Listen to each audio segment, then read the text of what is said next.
This afternoon in celebration of Best Literary Translations 2024.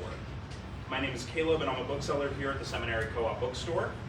Just a little bit about our bookstores. We were founded in 1961 and in 2019 we became the country's first and only not-for-profit bookstore whose mission is bookselling. We invite you to browse and to learn more about the Seminary Co-op and our sister store, 57th Street Books, by visiting semcoop.com or of course speaking to a bookseller after the event. One of the main ways you can support our stores is, of course, by buying Best Literary Translations 2024. And if you aren't already, you can become a member this afternoon where you can earn credit back on your purchases. It's very easy and most importantly, free. A few quick housekeeping notes. First, we no longer require masks for in-person events. However, should you like one, we do have extras by the front door. And there will be time for audience questions at the end of the conversation. Should you have any questions, please raise your hand during that time. And please join me in welcoming our speakers for today.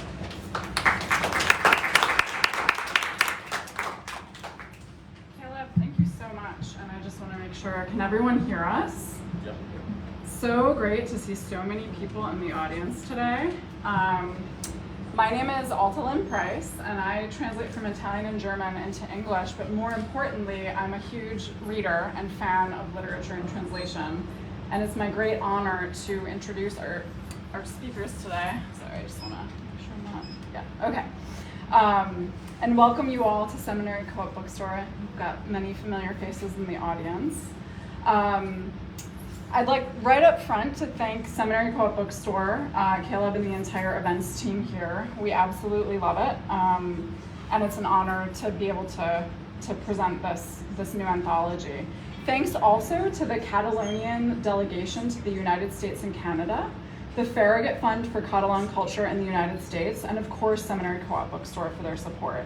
I will share with you, you'll see these over on the table, but we have little miniature posters in honor of Sant Jordi, some information about Catalonia, bookmarks for everyone to take. The roses are also here for you to take, so everyone before you go home today, be sure to take a rose. And I'm hoping that you will all buy the anthology, but if you want to help share information about it with your friends, there's some printed information about that there too. The Sant Jordi Book Festival in Barcelona is one of the most beautiful book fairs in the world. Devoted to St. George, who slew the dragon to save the damsel in distress, it is the Valentine's Day of Catalonia. As the legend goes, when Sant Jordi wounded the dragon's wing, a rose bush sprang up from the drops of blood that fell to the ground. In celebration, gentlemen would give their ladies a rose. In the late 1920s, the Booksellers Guild added books into the mix. Today, on April 21st, we're making the most of this sunny Sunday to warm everyone up for April 23rd, the feast day of St. George, when the promenades of Barcelona will be lined with book stands and flower stalls, and everyone buys a book and a rose. Some of you might also know that it's World Book Day. Our theory, or the Catalonian theory, is that the world piggybacked on the Catalonian idea of Sant Jordi. As a sister celebration of the festivals in Barcelona and New York, which are taking place later this week and will also be online, we're bringing the party to Chicago with a reading from the inaugural anthology Best Literary Translations 2024, which was just published by Deep Vellum. After the readings, our discussion and audience Q&A, Izidora has a special cinematic surprise for those of you here in person that we cannot live stream because it's top secret. So stick around for that. Following the festivities, we invite everyone to continue talking about translation over refreshments across the hall at Plein Air Cafe. And please do be sure to grab a bookmark, the Sant Jordi mini poster, and a rose on your way home.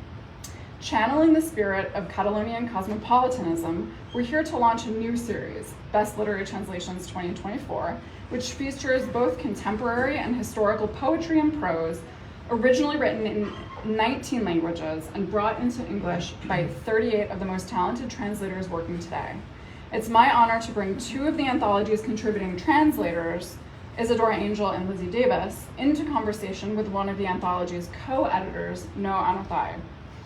My fellow Third Coast Translators Collective member and New City Lit 50 honoree Izidora Angel, in green, like spring, is a Bulgarian-born writer and literary translator. Izidora was awarded a National Endowment for the Arts Fellowship for the work she's presenting today. Lizzie Davis is a writer, an editor, and a translator from Spanish and Italian. I love the overlap in our languages, and Lizzie is on the end over there.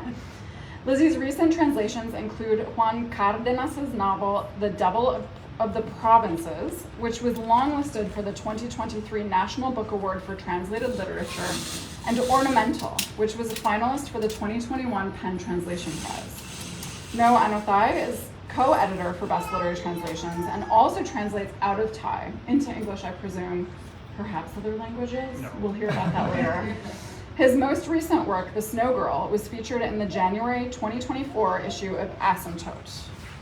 So I have a few questions for you all, but I was going to invite Noh to dive right in and tell us a little bit about how the anthology came into being and how you got involved with it. Okay, sure. Can everyone hear me? So the anthology is the brainchild of our editor-in-chief, Wendy Call, who is based out of Seattle. So unfortunately, Wendy, if you're watching this, and it came out of conversations that she was having with Daniel Simon, who's the editor of World Literature Today, about filling in this gap in American publishing. Why is there not an anthology that is devoted to the work of American literary magazines and American translators working to bring international literature into Anglophone and specifically American readers? It was decided early on that we would not be a project that was involved with World Lit Today, but World Lit Today, Daniel Simon was definitely a mentor in those early years. This was right before the pandemic, and then over the pandemic is when Wendy and Daniel started putting out a call looking for editors to participate in the project. And I was lucky enough to see the posting, and it aligned with what I was doing in grad school, and the rest is history. Thank you. Had you always wanted to be involved with something like this, or how did you decide it was something you wanted to do? You know, I remember being an undergrad in creative writing and picking up the Best American Lit series books, the Best American Short Stories, Best American Poetry, and thinking, wouldn't it be so amazing to be in one of these anthologies, or to be behind the scenes of one of these anthologies? And of course, those are sort of the model that this anthology kind of derives itself from. So I always knew I wanted to be behind the scenes in something like this, and I've been working on literary magazines for about 10 years prior. Around that time, I was probably halfway through my PhD in comparative literature, but I already knew that academia was probably not going to be the end goal for me. So I knew I wanted to be working in translation and in publishing and in writing, to be able to say that I used my degree, in other words, but without actually getting into the classroom, without actually being in academia. And this seemed like a really good opportunity to sort of make use of what I had been doing, what I've been passionate about, while not going that traditional route. Mm-hmm. Mm-hmm. And I'm not sure, I know several of you in the audience who are involved in the world of translation know this. The general statistic that's thrown around is that about 3% of books that are published in the United States in English each year originate in another language. So it's a vanishingly small percentage. We keep debating, like, has that percentage increased recently? If it has, it's a tiny amount, and there's so much literature out there. So certainly we appreciate the work that you're doing to help bring those stories over. And really at our end, like, we really have to thank the literary magazines that are out there producing this work, because remember, we're publishing what's already been published, we're compiling it. So for us to do our work on our end, there already has to be sort of a lot of people producing this work, reviewing this work, and promoting this work, and giving them a platform and a venue for these voices from around the world. Mm-hmm. And that's perfect. My last question to you before we go into the readings from Izidora and Lizzie is what the selection process was like for this volume. The selection process. So when we put out the call, lit journals could nominate up to 7, I believe, of pieces that they published in the time period we were looking at, and then individual translators could nominate their own work as well. The four of us on the editorial team, we kind of cover different regions of the world, where I'm looking at sort of Asian languages writ large. We have an editor that focuses more on the Middle East, and then another one on, again, the continent of Africa writ large. And then submissions out of European languages were kind of the province of us all. So we really wanted to focus on shining a light on literatures that we don't often encounter, and kind of moving away from places where, from what we might call major world languages. And we divided the submission pool kind of roughly into our language areas, but of course with such big parts of the world to cover, these were not always perfect. And then handed off our final selections to Jane Hirschfield, who we were really lucky to get to be the guest editor for our first issue. She was a big influence. I kind of take credit for putting Jane's name into the hat when we were talking about who we wanted to invite as our first guest editor. She was a big influence on me when I first started my journey as a lit translator as an undergrad. So the pieces just kind of really worked out well. Mm-hmm. Perfect, thank you. So let's hear a little taste of what is in this anthology. Izidora, Lizzie, have you worked out who wants to read first? I can go first. Sure, Yeah. that'd be great. Well, thank you everyone so much for coming. This is so great, and UFC is so beautiful this time of year. And thank you, because I heard that you were the one who selected this piece, or helped select, and then you and Jane kind of decided, yes, like it's gonna get it. So thank you. I really appreciate it. I'll thank both of you for submitting your work, really. Yeah. Again, it's at our end, it's your work that you put out there that makes our work possible. Yeah. So I'm gonna read. It's a very short story.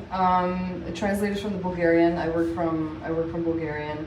I'm a heritage speaker of a minority language, so I feel like I'm constantly fighting lots of dragons, lots of battles. But it's really great when little wins kind of coalesce and create bigger wins. And so starting from sort of a little collection of stories. It's not little. I mean, they're just short stories, but and being able to kind of take that on the journey has been absolutely incredible. So my author is called Jordi Bedeva, and this is from a collection of stories called Keder, which is Turkish for sorrow, which I have left untranslated. When the time comes and we publish it, I'm going to fight for it to stay that way, but we'll see. So the story is called Family Portrait of the Black Earth, and actually I was going to read just a little bit in Bulgarian from it, just so you get a little bit of a taste for what it sounds like in the original. Семен, портрет на чернозема. Когато хирурзите отстраниха едната гърда на баба, тя започна да държи ръцете си върху празното място, така както се прикрива неудобство. Шепата й, която помнех едновременно като хралупа на ласката и единица за оставащото време, вече беше и купол от църква, купол от срутена църква. Стояхме пред руините и гледахме парчетата стенописи, по тях личеше късната датировка на лекарите и закъснялата човешка молитва.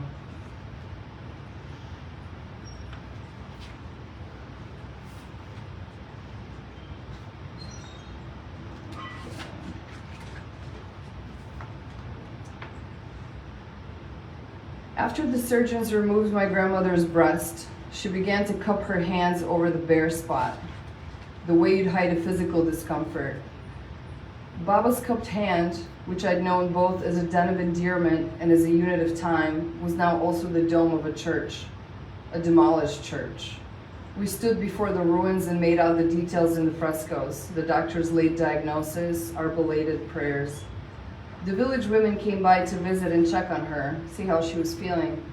Pain and suffering are strange tourist attractions. In some places around the world, large-scale tragedies have their price of admission. Houses where for years someone got held and tortured, schools where mass shootings took place, stretches of road alongside train wreckages. Baba's wound was free and open to the public, though. Sometimes she'd tell her visiting girlfriends that the only thing that hurt was her missing breast, but none of them could wrap their heads around how a piece of flesh, long severed from the body, could hurt.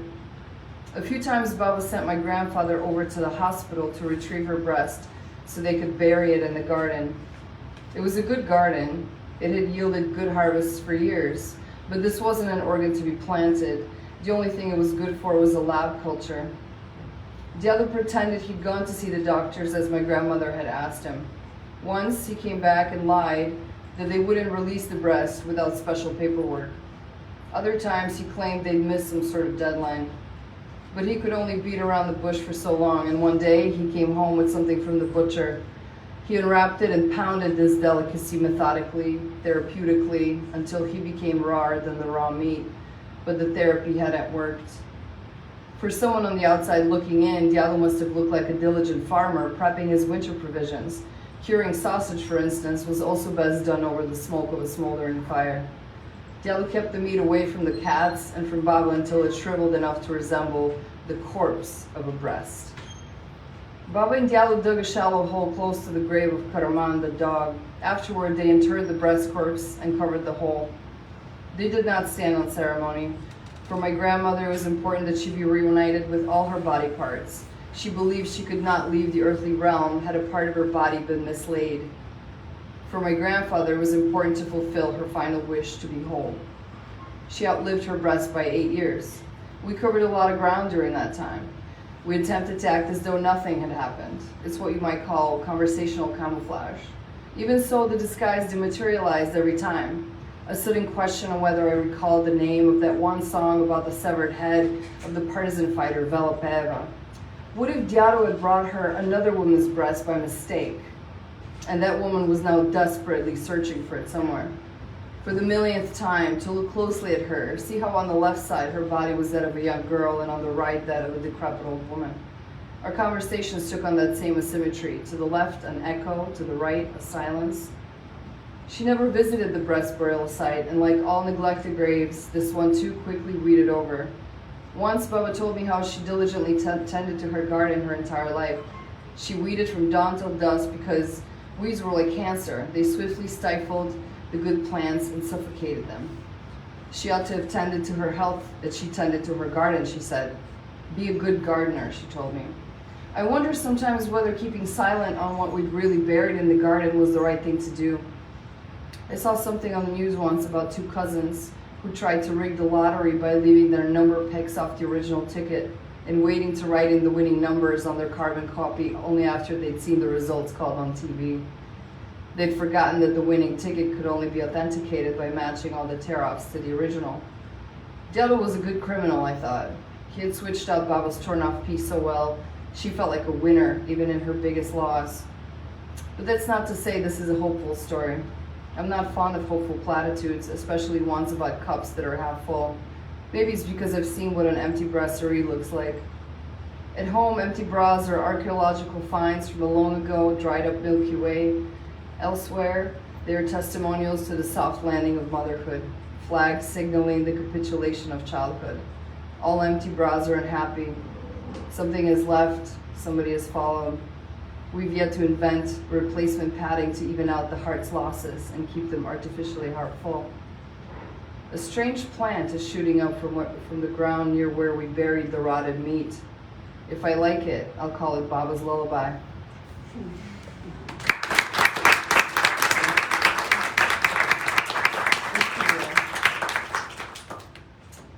So, Izidora, you mentioned in your translator's note in the anthology that even a small 880-word story has a long journey because Bulgarian letters famously take a long time to get their passports. Can you elaborate on that and the journey of this particular story in your translation? Yeah, this, I was first asked to write about this author for a magazine called Reading and Translation, who was actually started by one of our co-founders of the collective, Lucina Schell, and now it's run by Stinjana Milkova, who is a professor at Oberlin. And she reached out to me and said, hey, we're starting a new column about translators writing about books that should be translated, but that haven't. And that's how I found this author. And I read this book in, just a couple of hours, and I said, this is really something worth translating. That's kind of my first dive into that. And then I started doing a couple of the stories, which, she's a poet, so her language is, so potent and quick, and the stories are short, but they're so difficult to translate, and they can take, a long, long time.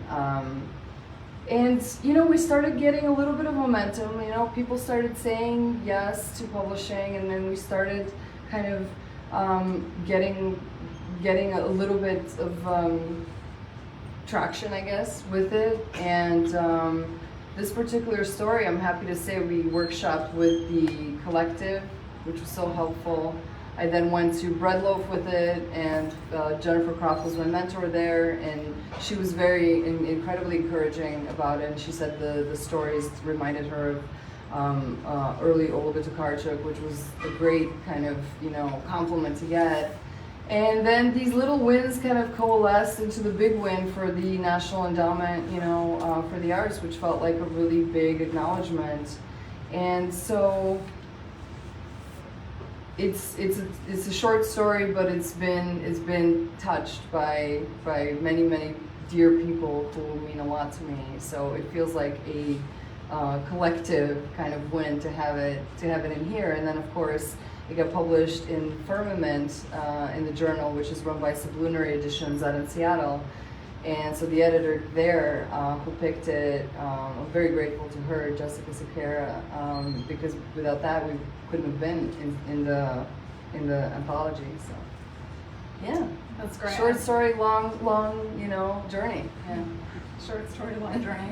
and many hands helping, many eyes, hands, brains helping. Yes. And every single editor, Yes. every colleague who workshops it Yeah. makes such a difference. Absolutely, So, yeah. because I don't, I don't come from sort of an academic background. I didn't, do a PhD or any of those things, and so I felt like anytime I have my collective to workshop with, or I get some kind of literary residency, or I get to work with an editor, it's an absolute godsend to sort of keep the momentum going for a story. So. Mhm. And there's quite a bit of religious imagery in Jordanka's stories. Was that something that attracted you to the work, or was it something that you discovered while doing it? And how do you feel about it?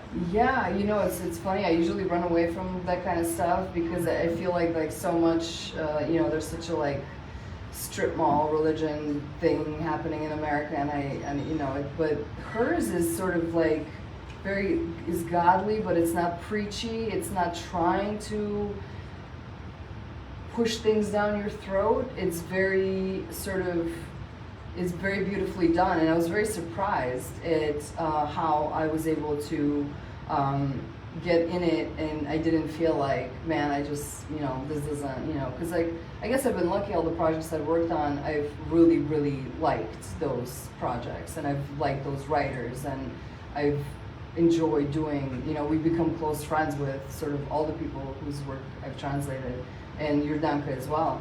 And so I was really quite taken with and the way that she uses the woman's body to as a dome of a church, a demolished church, and her imagery is just so potent. It's so great. So yeah, I was able to. I didn't seek it out, but I found it, and I was like, okay, I like what you did there. Yeah. It's very subtle, and it's interesting because my brain emphasized, sort of clung on to the dome imagery, and I was reading it architecturally or architectonically. Yes. And then it occurred to me, oh yeah, that is religious. Yeah, You know? yeah. So all these worlds sort of collide there in a very subtle way. Thank you so much. Yeah, Lizzie. thank you. Hello. Please take the mic. Thank you so much for that beautiful reading. That was lovely. Can you hear me all? Yes. Okay. Well, I will dive right in with A Red Blight by Juan Cardenas.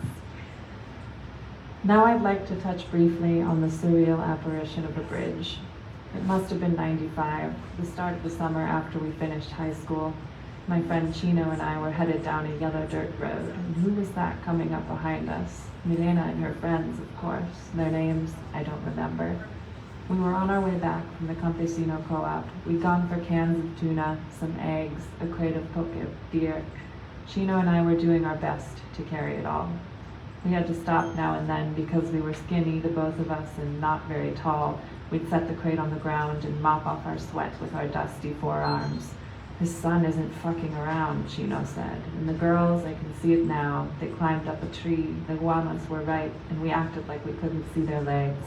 Come on, Chino yelled, but they ignored him, kept eating the cottony skin of the fruit, throwing black seeds at us, laughing, ridiculous.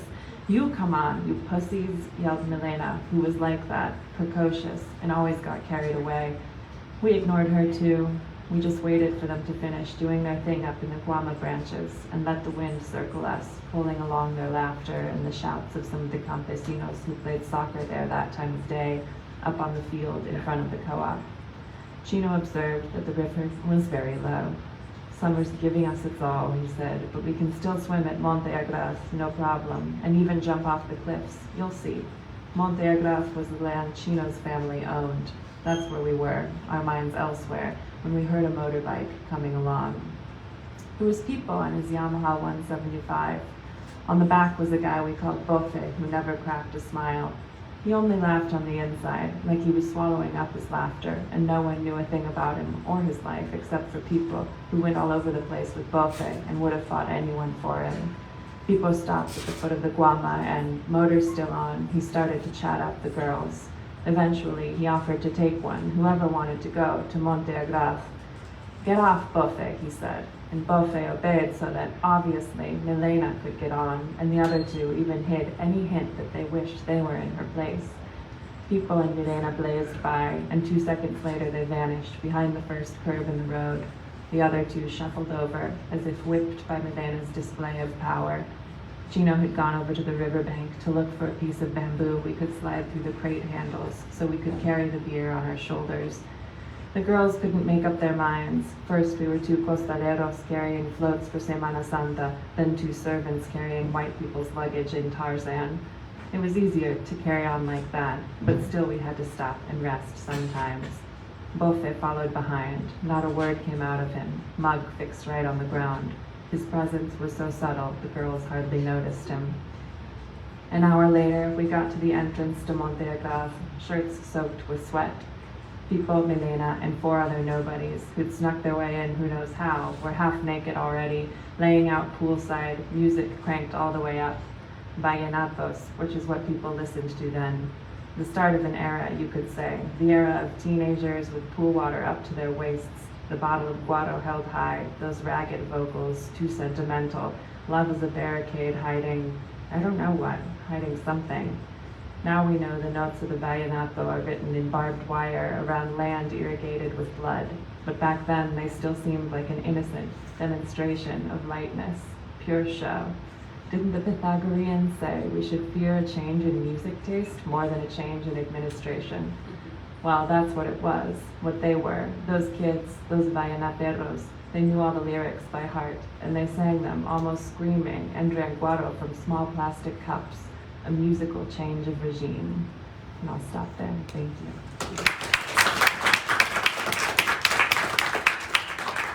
Thank you so much, Lizzie. Can you tell us about the origin of this piece? Yes, I would love to. This piece, it was a little bit unusual.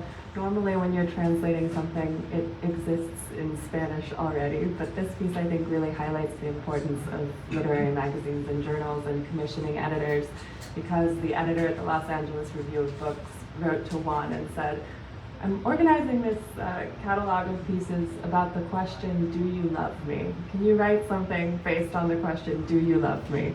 And then Juan wrote this piece in English, in Spanish, and I got to translate it into English. And because it didn't exist in a concrete form the way that something might that has been previously published in a book, for example, that allowed for a lot more kind of collaboration and openness in the process, which was a lot of fun. In the process of your translating it, or in the process of him writing it? I think both. You know, I feel very lucky. He's become such a good friend since I began translating his work, and so there's a lot of conversation involved always, from start to finish. Mm-hmm.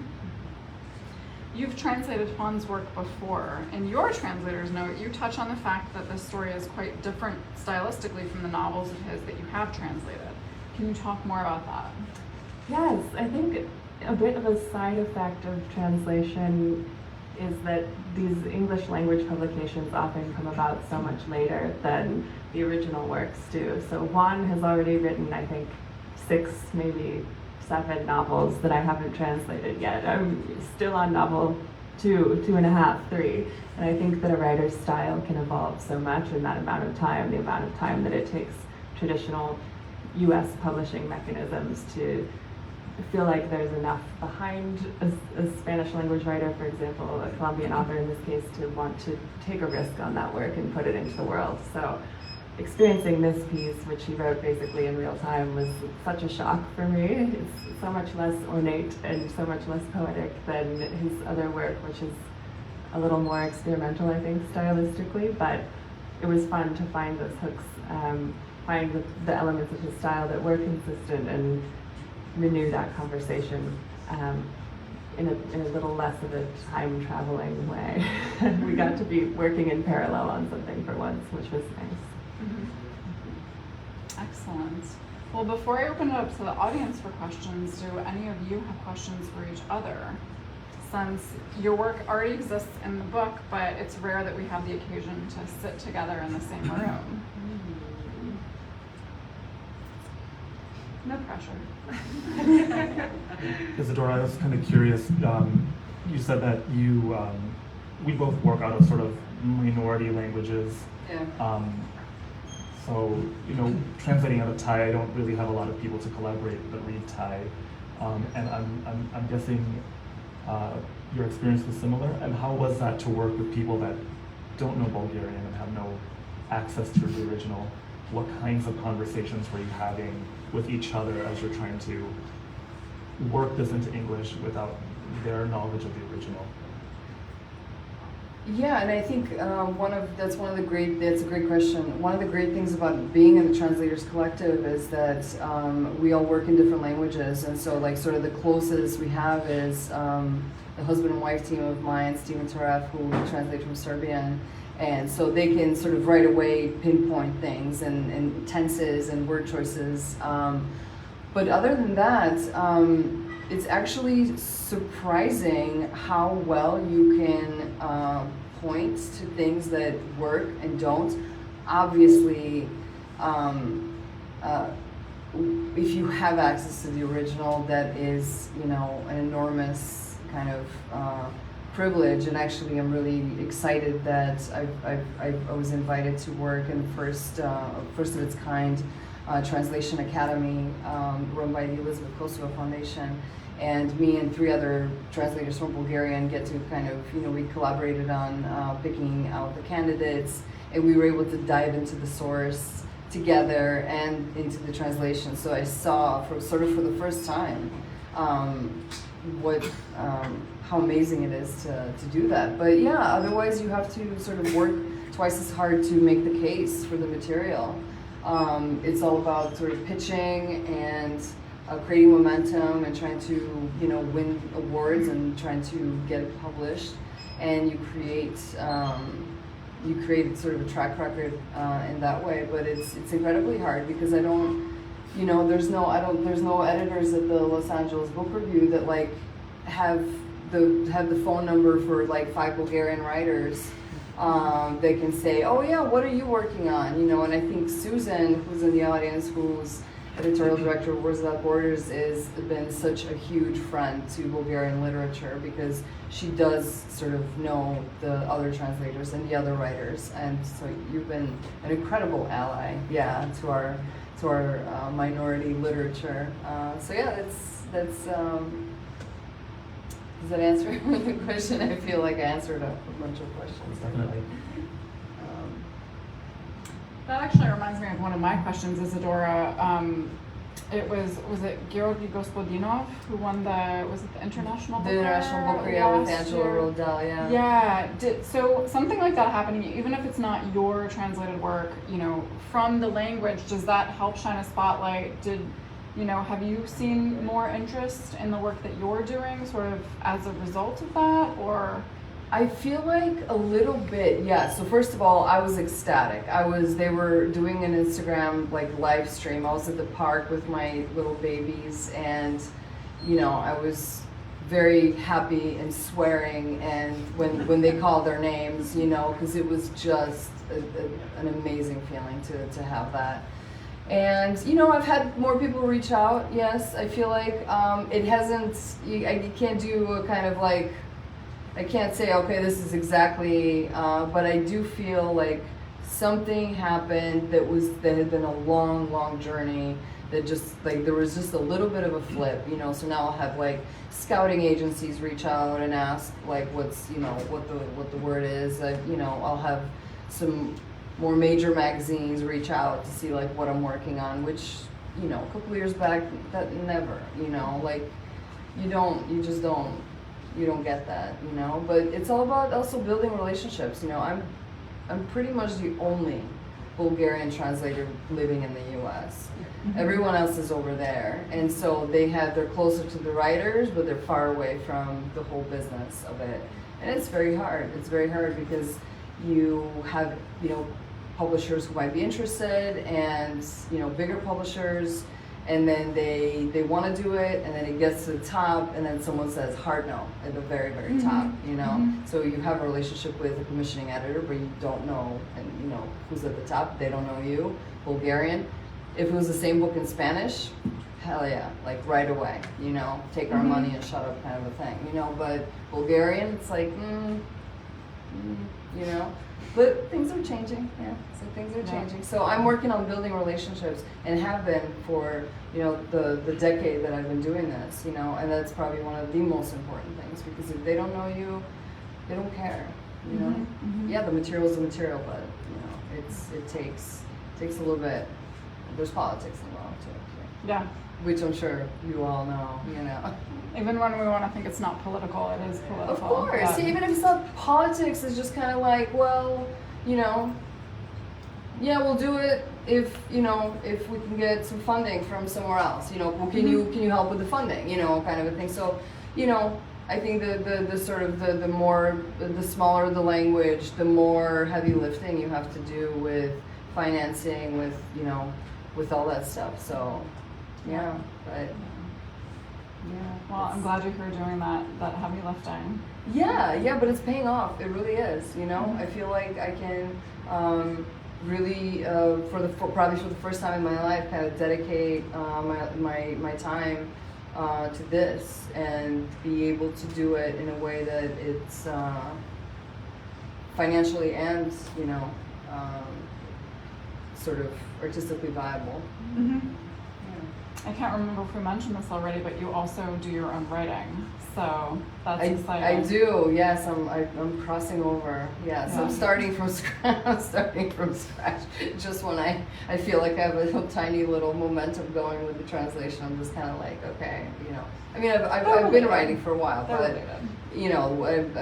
the things that the book that I'm writing now is I'm just doing the whole thing myself, from scratch. So. Yeah. Yeah, so now I see the other side of things. It's a lot of work. Yeah, it is. Lizzie, do you have anything to add in terms of, actually, one of the languages that you work from was just mentioned as one of the majority languanges. The world's words. I know. If only. Yes, I know. No. To add to Just thoughts on, you work in a couple of different languages, but you're translating one's work from Spanish. Do you find that the public in the United States, does it matter that he's Colombian or not, or how much sort of education do you do? education? I don't know if I do much education. I think there has been such a stunning openness and reception to Spanish language literature and translation, especially in recent years. I feel like there's been a big kind of feminist horror boom. Can I Especially say from boom? Argentina. I know boom is a questionable word, but I think so. There has been quite an openness, I would say, and we're really lucky. I work also for a book publisher of Translations, Transit Books, and that funding does really matter, unfortunately. And so there are a lot of funding options available often for projects to be translated from Spanish, which is helpful for a nonprofit press. Did I answer the question? Where am I Sure. now? Yeah. It pays literally sometimes to be from a majority language. I think there's just the public is more receptive to it. I think there's often much more infrastructure as far as funding, as far as connecting authors to finding copyright. Finding copyright for a Thai author is really, really difficult. But I think for sort of these major, more established literary markets, I think it's almost easier to make these connections and kind of facilitate sort of a lot of the behind the scenes work in making that work available in Book and right. would need so much more input before being able to make a decision on it, which is a big problem with U.S. publishing in general. So reliant on the work of translators. So grateful for that, I can say, from the publisher side. Yeah. Any questions from the audience? I think, let's see, I don't know if we have a mic to go around, but I will, actually this one's corded. I think you could just talk, project. Does it help if I kind of hold it up like this? Sure. Or if you'd like to come up, perhaps? I can only wander so far. Yeah, you're good. You're good. Thank you. What's your system? Yeah, I was just wondering, in the beginning it was mentioned like sort of the criteria that's used to select the works that are being added to this anthology. And I was wondering if you could get a bit more specific on how you determine what is considered the best of translations, since there's so many to choose from. Yes. That's an editor question, isn't it?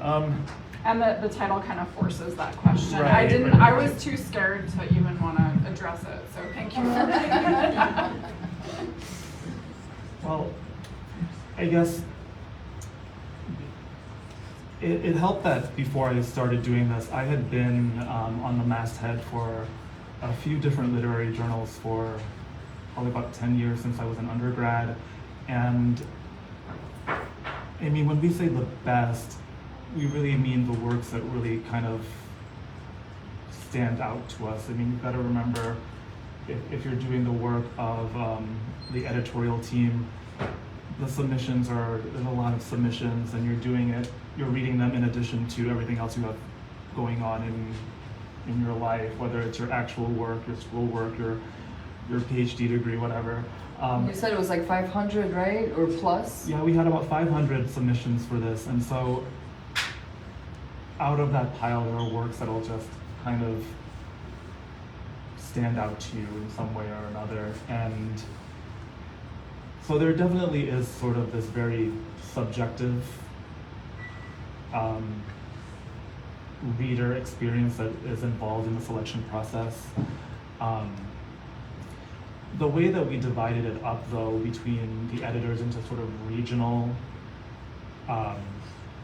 I think it would have been different if we had just each read everything as a sort of one big pile, but I think dividing it up roughly into regions by languages, and I think that kind of allowed us to if we didn't have a sort of a smaller pool of submissions to read from, I think it would be harder to pick from. But I think the way we divided it helped get languages that we don't often encounter kind of a better chance to kind of stand out on their own, and therefore have a better chance at selection to go to our guest editor. And then Jane actually, she writes in her introduction sort of a really splendid, I'm not going to try to paraphrase it, but she addresses this this issue of selecting and also how to select while balancing out this need to, this awareness that you do want to represent less commonly encountered languages. So I'm not going to try to paraphrase it. She does a brilliant job with the introduction. Please just, As they say, buy the book. please. Can I ask a quick follow-up? Can you tell us do you remember what stood out to you about the two pieces we read? It's mostly politics. One of them had more funding.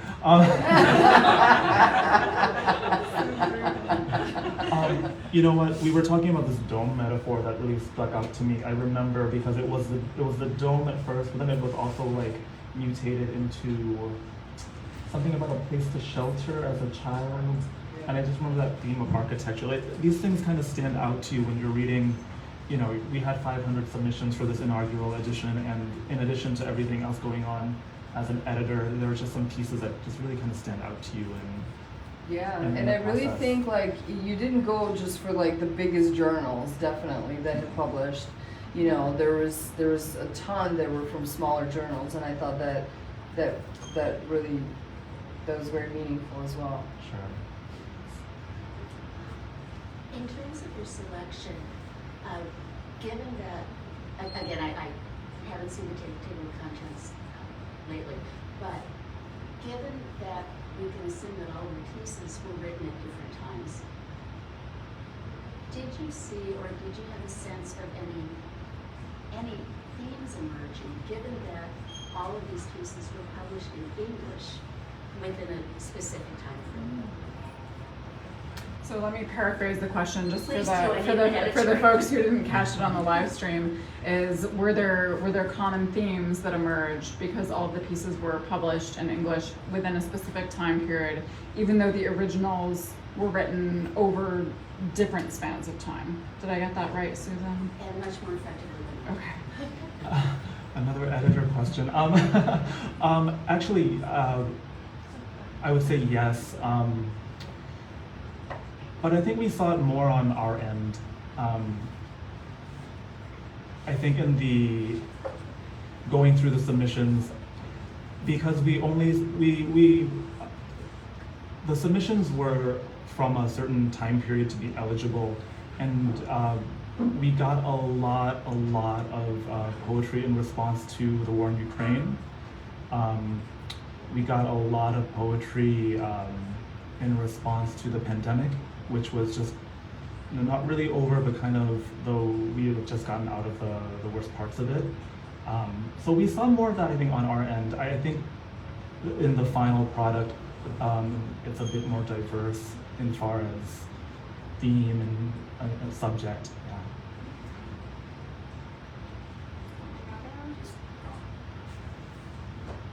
Just to kind of follow up on this, also for the editor, when you were choosing the stories, did you try to find sort of connections between the stories, or were you judging them all purely individually? Do you know what I mean? Like, did you think like, oh, this story will go well with this one, or was it just like, were you trying to judge each one separately? So the question was whether the editors, and you were part of a team of 4 or Yes. 5 editors, whether you attempted to make pairings between stories with that they reflected each other or common themes, or if you judged each piece sort of individually. I can't speak to any of the other editors, but when I'm reading, I kind of have a short memory, and there's a lot to get through. So I tend to approach the pieces sort of individually, and if afterwards they connect well with another one, that's great. Especially because the final selection is made by was made by Jane Hirschfield. So even at the beginning stages, I didn't want to make those connections because I didn't want to pass a piece along and then maybe one gets selected but the other one doesn't. So I myself don't make those connections in that submissions process. One last audience question. Did I see another hand up? Yes. For the translators, can I ask, both of you selected to keep some of the words in the original language, like so the Turkish word for sorrow and then like and such. What was the motivation behind that? Okay, so the Do question you want was to go first? the motivation behind keeping some of the terms in the original language in the translation. Yeah, this is something that I was thinking about too when you asked about the differences between translating Spanish and translating other languages. I think we are surrounded by Spanish all the time in the US as readers and speakers, and it's everywhere, so I feel like I can include Spanish language, and these words either are familiar to readers or, and also, well, I want to go back and rewind and question the notion of familiarity altogether now that I've said that, but I do think that there are words that I feel either convey a certain meaning that I either can't find an equivalent for, or I'm just hoping that the readers will be curious enough to research a word if they don't know it, look it up and find out what it means. And I think that contributed in this case because the story is so conversational in tone. I think there were pieces of language of the Spanish that I just wanted to retain. So that was my thinking there. I'm sorry, I'm leaning. No, all yeah, the way yeah. You come on over. We're closer. Yeah, so I left I left grandma and grandpa for this particular story. And it was obviously very, it was very intentional. I thought it wasn't something the reader wouldn't be able to get over or anything like that. My intent is never to sort of disappear the source language, even if, the idea is that you convert the whole thing. But I really want you to taste the original, and even some of the ways that the words were, like the grave of Karaman the dog, that was very similar to the Bulgarian Grobo na kućtu Karaman. Just so that you get the melody of the original, so that you don't forget you're reading something that wasn't born in English, something traveled a long way to get here. So they're just these sort of little reminders, little tastes of the language that it came from. So yeah, thank you for noticing. That's yeah.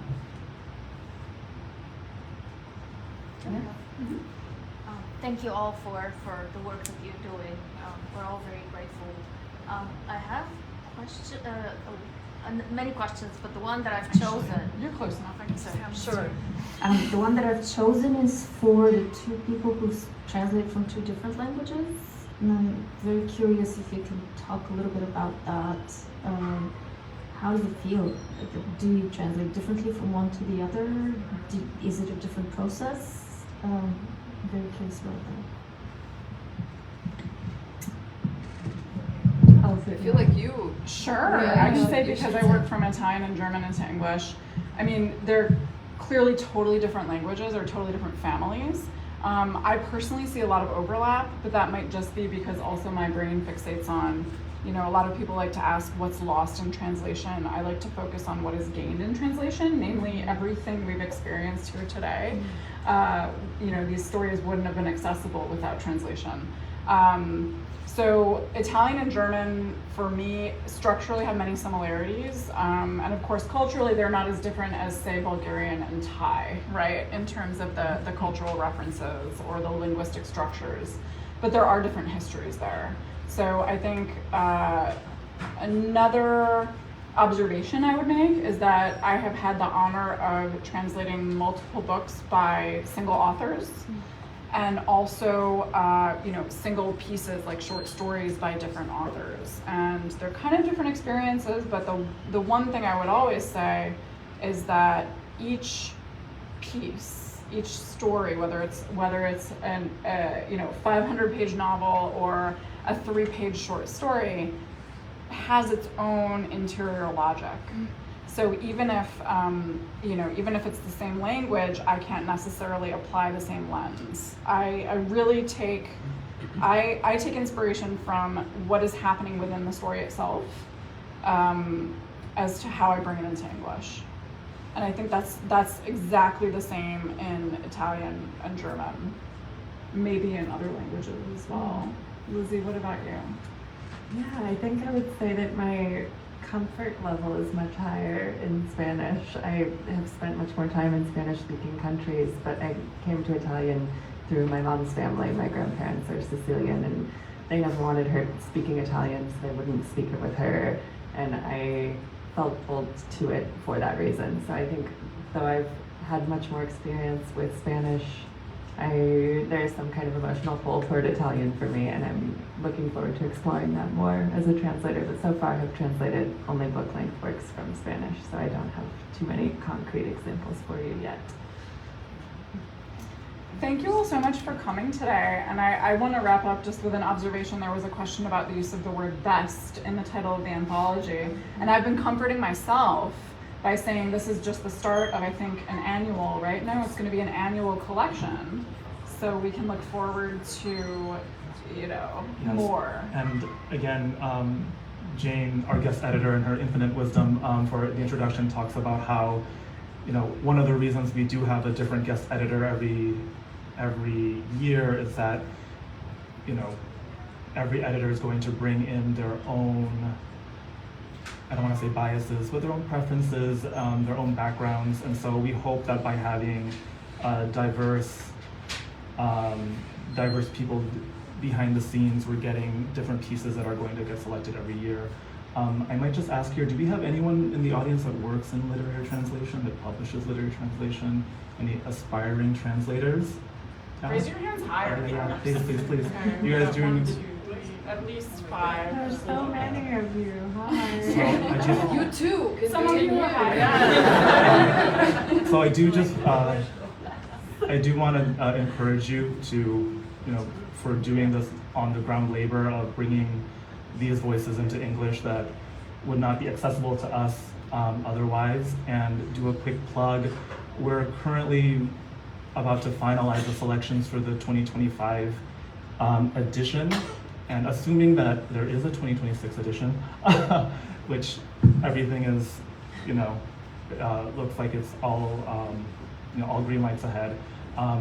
The next submission window will be in fall of this year. September, October is when we expect to start reading again. So please follow us. We have a Twitter now, which I'm not the one that runs that one, but there is a Facebook too, and Deep Vellum as well, our publisher. We'll have the call for submissions. World Literature Today also will have our call for submissions. So look out for that. We'll start reading again in the fall. Great, thanks, Noh.